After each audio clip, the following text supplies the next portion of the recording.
What is up, guys? In today's video, I'm going to be showing you exactly how I was able to take this skincare brand's revenue from just 7% to 51% in just 30 days. So just to kind of preface this is all through organic traffic. We weren't running any ads. We didn't increase any spend on like organic videos to boost them, if that's what you want to call it. This is the before this client came to work with us. As you can see, February 1st to February 28th, they were doing about 7.44% of total revenue. $0 was coming from campaigns, and all of their revenue was coming from their email flows. But as we can tell, it was only 7%, so they were already lacking there. And then here we have March 13th to April 12th. We were able to get them to 51.33% of their total revenue. And then as you can see here, we have that total percentage, 44% of it is coming from campaigns and about 55% is coming from flows. So we're right on the money here. This is exactly where we want to be. We want to balance it 50-50 if possible. Leave like 5 to 10% fluctuation because sometimes flows may be more heavy, campaigns may be more heavy. Just all depends on what you were sending, which we will get into what exactly we were sending for this brand. So just to kind of say, I'm not going to be releasing any specific numbers because I want to be able to be as detailed as possible when it comes to the overall strategy and kind of really the exact steps that we took in order to get this brand to 51% of total revenue in just 30 days. So if you don't know who I am, my name is Noah Franco. I'm the founder at Elite Copy. We're an email and SMS agency, and we do it all, everything from flows, deliverability, campaigns. We do everything. We're a full stack email marketing and SMS agency. So I've been doing this for about 2 years, obviously in the e-commerce email marketing space. And in this time, I've been able to work with a few 6- and 7-figure brands, as well as having previous in-house agency experience. I worked as a copywriter at a pretty well-known big agency in the space that you guys would probably know if I mentioned it. So this is for e-commerce brand founders looking to scale their email marketing, or you probably just worked with an agency. You just left an agency, not happy with your returns from email. So I'm going to be sharing with you the exact strategy that took this skincare brand's revenue, again, from 7% to 51% in just 30 days. So just to kind of get into it, before we do get into it, I should say, these tactics are going to be able to be applied to any e-com brand, especially like if you've tried it and it just didn't work. That's not an excuse to not kind of watch this video. It'll still work for you. You'll need to obviously tweak for your kind of product and audience, but overall the principles are pretty solid. So without further ado, let's get right into the video. The outline of what I'm going to share with you in here is the 3-question strategy that turned around a failing email system, the pop-up reframe that took our opt-ins from 3% to 11% in just 7 days, campaign tweak that added 20% of revenue without having any more traffic, the segmentation playbook that protected deliverability and boosted our open rates, and then the 6 email flows that we installed plus the copy framework that drove 30% of revenue on autopilot from our flows. So really quick, if you do want to download this document for yourself so you can keep it and kind of just look back on it for your brand, it'll be the first link in the description. It's totally free. Just go ahead and click the first link in the description and I'll send it your way. Going back to the video now, why email was failing. So before working with us, this brand had a previous agency. They were working with someone before. And obviously with tons of trying, this brand founder they never achieved the results they wanted with this agency. And this allowed for pretty much their pop-up form to convert around 3% of site traffic because they lacked an understanding of the consumer to their actual offer. So they just kind of put out an offer that every e-commerce brand was running, which was just 10%. And when you kind of do everything because someone else is doing it, you don't really know why you're doing it. And that can lead down a very bad path and potentially not even lead to path of results. So they didn't have a campaign cadence. So this resulted in the list to potentially dry out. They weren't engaging with their audience that they worked hard to get. The automation triggers weren't set up properly, resulting in most of their traffic never even going through the automation. So for example, they would browse a product and they probably get the added to cart flow, which is a completely different flow. And ultimately, again, it's just the traffic was never going through them. So imagine driving 10,000 cars onto your lot and not having a single salesperson waiting for them.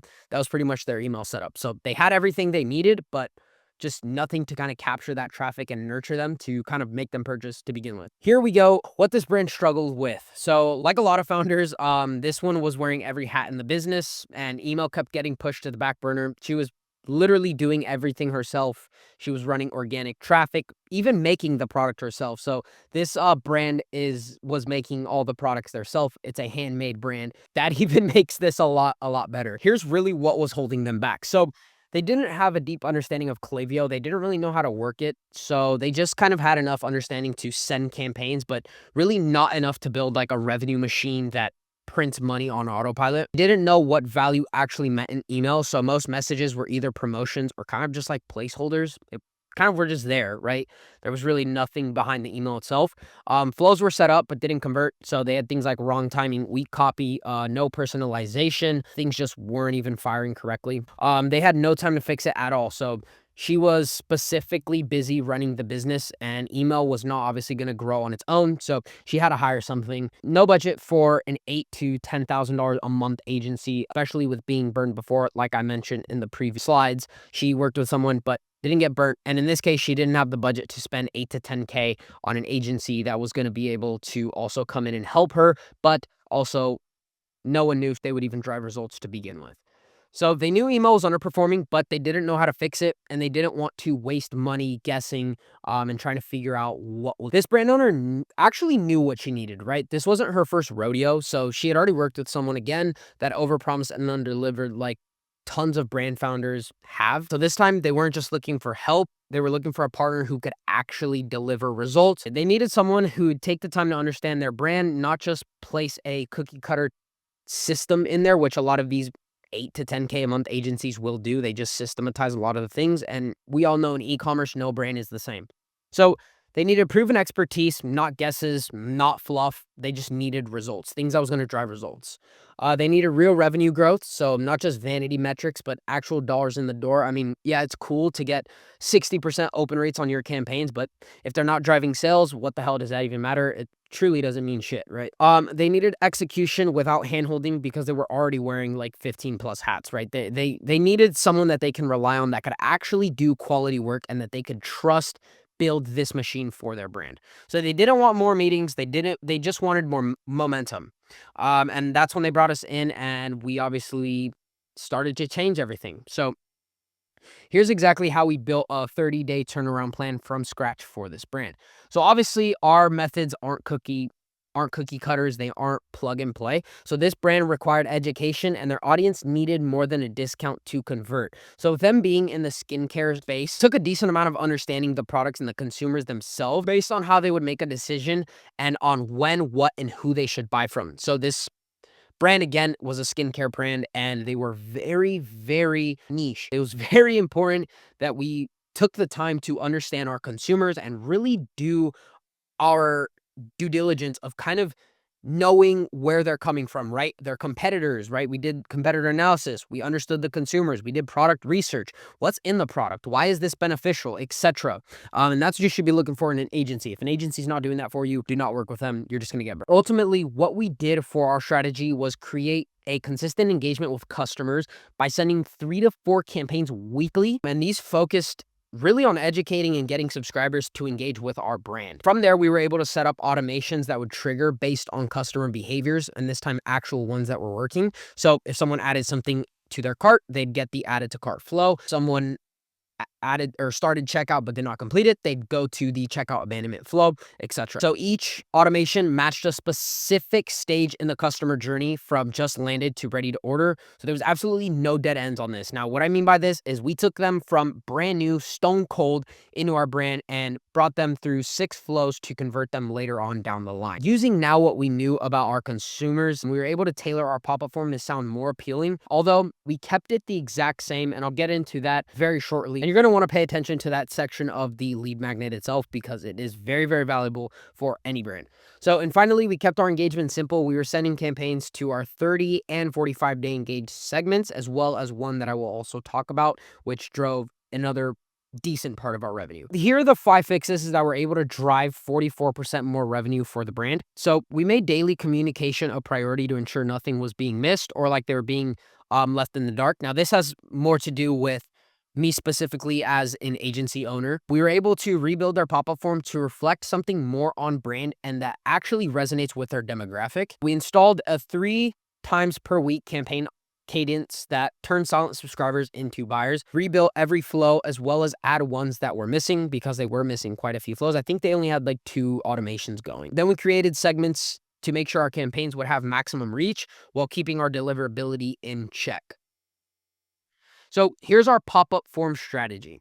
So this tiny copy shift was able to 3x their pop-up opt-ins. And before working with this brand, their opt-in rate was sitting at 3%. Let's understand why it was sitting at 3%. So they had the same thing every other brand was doing. They had 10% off. Honestly, the discount isn't the issue here. It was the positioning, because every brand does 10% off or $10 off, or they kind of all say the same thing, right? So it didn't match the brand tones or customer psychology. So for example, this brand has a very friendly and uplifting vibe to them. So we need our pop-up form to reflect that. And what I mean by that is specifically the copy. We actually didn't change the offer here. We just reframed the offer. Instead of saying 10% off, we reframed the offer to reflect something more aligned, such as a mystery discount. We did not change the offer. The people still got the 10% off, but the difference is that they didn't know until they had actually signed up to the newsletter. Another thing we did was add in a micro comment. So this helped us increase the chances of someone finishing signing up. The micro comment is pretty much just like a small step asking if someone wanted your offer, and then you give them 2 options. You either give them a yes, or it can be something like, no thanks, I'll pay full price. So what that is doing is that creates FOMO and helps increase the chance someone completed the form because they ended up hitting yes on that first page. Yes, I do want a mystery discount. Okay, want the mystery discount, enter your email. That makes it a lot more likely that they'll enter their email in that step. This simple shift helped us go from 3% to 11% in just 7 days. So again, reframing the offer and the micro comment, those 2 things helped us just start converting at 11% in just 7 days. Here's a little bit of proof of that. How we engineered an 11% pop-up conversion rate. For us to get our pop-up converting at 11%, we used a 6-second time delay. We didn't hit visitors the moment they landed automatically because that can kind of affect the customer journey. So what we did was we waited 6 seconds, and kind of what that allowed us to do was let them kind of settle in, which increased the attention span and didn't annoy people. So when that 6-second mark came, they'd maybe already scrolled a little bit and then, hey, want a mystery discount? And then they would go to the pop-up form. And then, as mentioned on the last step, instead of asking for their email right away, like, hey, want 10% off, enter your email here, we asked them first, want a mystery discount? And then we had 2 buttons. Yes, please. No, thanks. I'll pay full price. This tiny little psychological yes actually printed them to follow through and created subtle FOMO if they didn't. The next thing we did was actually use a multi-step form, so email plus SMS. So once they clicked yes, we asked for their email first.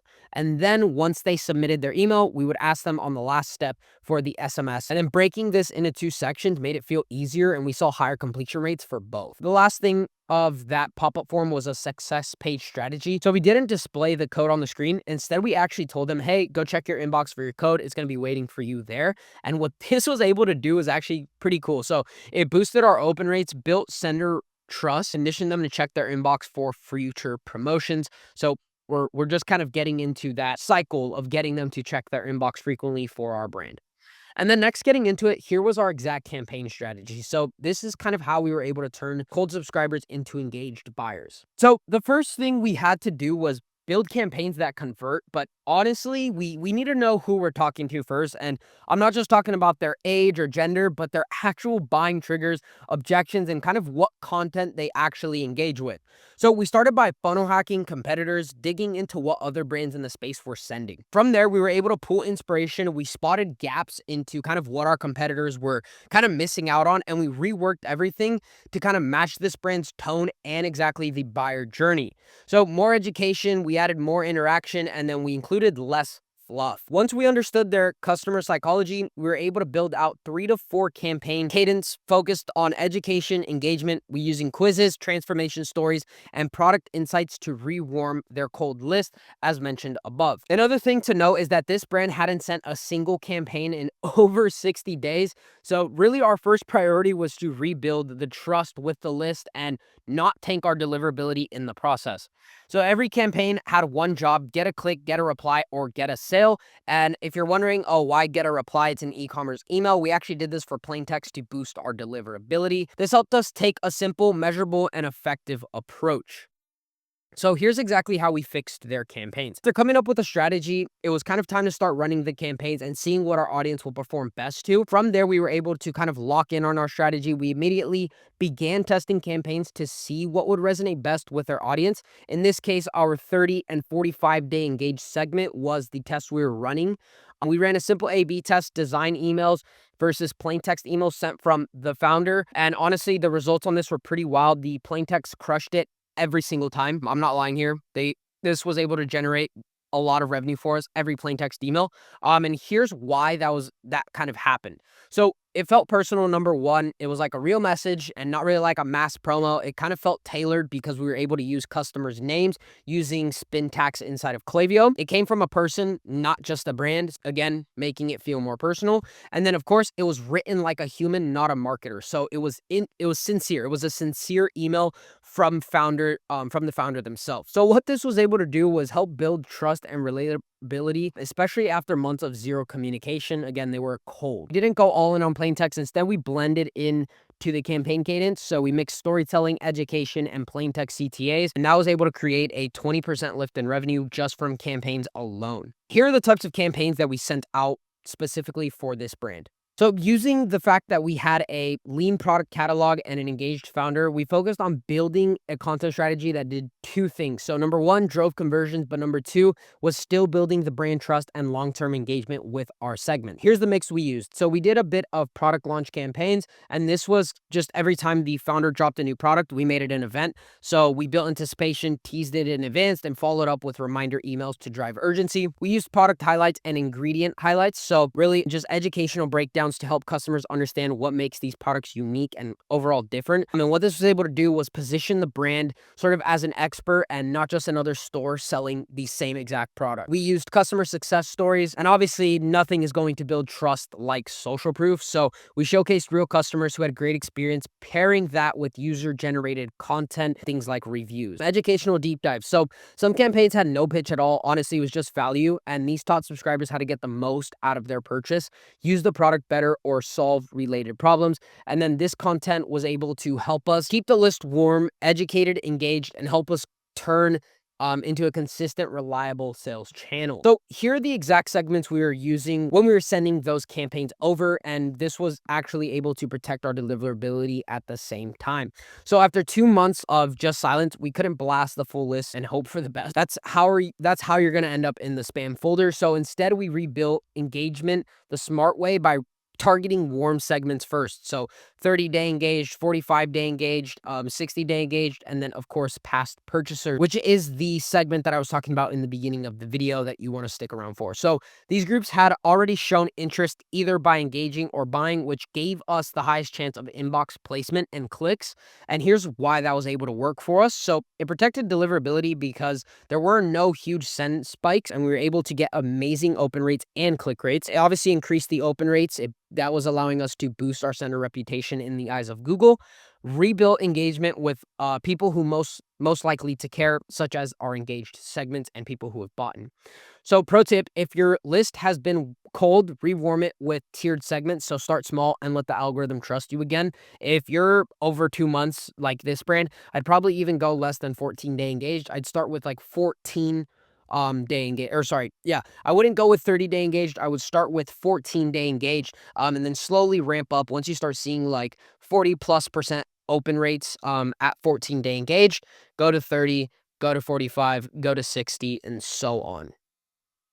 So here was our deliverability score based off of the last 30 days of data. So 86%, really freaking good. And then here is the flow strategy. So this automation flow strategy helped capture 30% of our revenue completely on autopilot. The founder didn't have to lift a finger at all. So we didn't try to get fancy with 20+ flows and 8+ emails in each flow. We focused really on the 6 high impact automations, and we just executed them very well. So we did the welcome flow, which was allowing us to get good first impressions. Site abandonment flow for when someone visited the site but didn't click anything.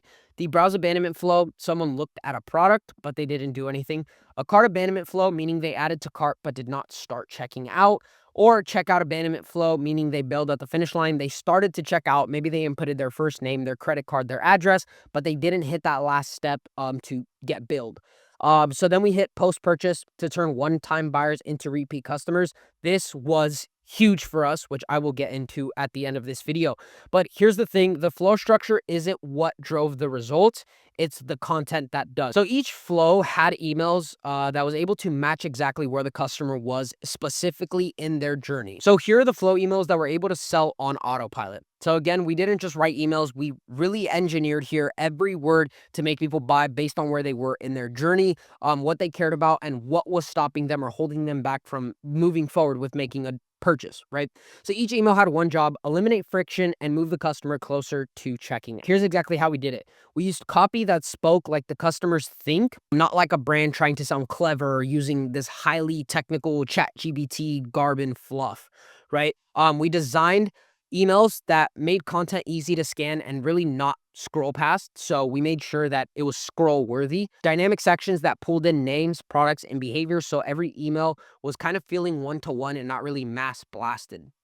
So in every flow, we made sure that the emails had the right strategic elements. So in every single email flow, we included social proof, reviews, UGC, founder credibility, objection handling such as trust, price, product results, FAQs. So handling actual buyer hesitations and answered preemptively. We used micro incentives such as light offers to nudge action, so without killing the margins. And then by mapping emotional and logical objections to each flow, we were able to kind of fill the gaps that silently kill conversions inside of most e-commerce brands. So the result of this was that we were able to drive 30% of monthly revenue on autopilot completely. Here are some of the flows that you can check out yourself. So we've welcomed site, browse, cart, checkout, and post-purchase. Here's the bonus.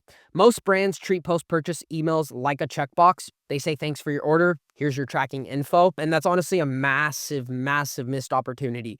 So here's what we were able to do instead and what you should do immediately for your brand. So we sent a plain text thank you email, but it was directly from the founder. So it wasn't flashy. We didn't have any graphics. We didn't have any buttons. It was just a short personal message that made the customer feel like they actually mattered and that it was a genuine connection with them. Here's the kicker. Of course, it wasn't actually from the founder. It was an automation using merge fields, obviously syntax in this case, to pull in customer names and personalize the message exactly to them. But it felt real, right? That's what honestly made it powerful. Here's exactly why it worked. So it built a real relationship. It made customers feel seen and not sold to. And it opened the door for replies, reviews, referrals, and even second purchases.